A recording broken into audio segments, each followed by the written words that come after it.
Hey everybody, it's Friday and it's time for another video for the September being preparedness month. We didn't do one last Friday. I was out of town. I apologize. So we're going to do one today. It'll be the last one in the series. I'm actually here at the Pleasantville Fire Hall down here, just right down from my house, because I want to talk to you a little bit about outdoor warning sirens. Notification is key in your preparedness cycle. Figuring out the ways to get notified when disaster happens or when something's going to happen is vital. There's no way to be able to react, prepare, prevent, protect if you're not going to be notified. Situational awareness is the most important aspect of it all. So the way to stay on top of that is to making sure that you have ways to get notified when there is a disaster that could possibly be occurring. Around here, the biggest threat we have is of course severe weather. So the number one primary way to get notified for severe weather is weather radio. You're not going to beat it. That is the best way to stay notified when there's a tornado warning to come up. Just keep it batteries fresh in it. Make sure it's programmed. That's the best way to get notified. One of the things that we do have here in the county are outdoor warning sirens. Now, I know there's been a lot of controversy with citizens because, you know, a lot of times when people put in sirens, they say, hey, these are tornado sirens, you know, they'll go off during storms, but what they don't tell you is that they're just designed for outside. If you are in your house with stuff going on, run the vacuum, TV, radio, in my house I have a 4-year-old, with stuff like that going on, you're not going to be able to hear it. And we only have 27 around the county, and what I'll do today is I'll post the location of those so that you can take a look at them. They're only designed to be able to be heard about a mile out.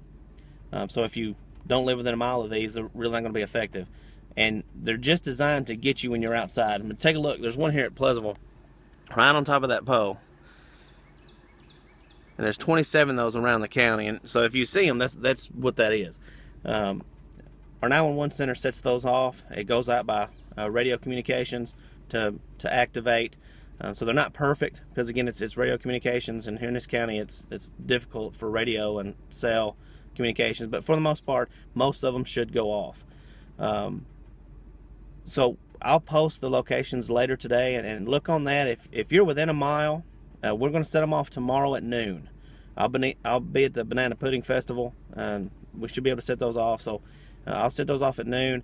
If you live within a mile of those, step outside, take a listen. If you don't hear anything, send me a message, because we like to try to keep those tested and make sure they're working. But again, they're designed to alert people who are outside so they can get inside and get to a weather radio or get to the TV or to their cell phone.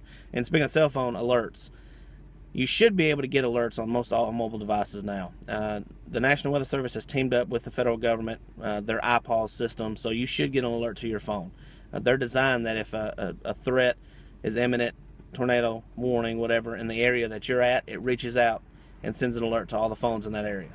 It goes by GPS off your phone. So if you do have a mobile device, you should be getting those alerts. But if you want more localized information, our 911 center here, Scott Rushton and those guys do a great job using the Nixle system. We have it tied to it as well at our emergency management office.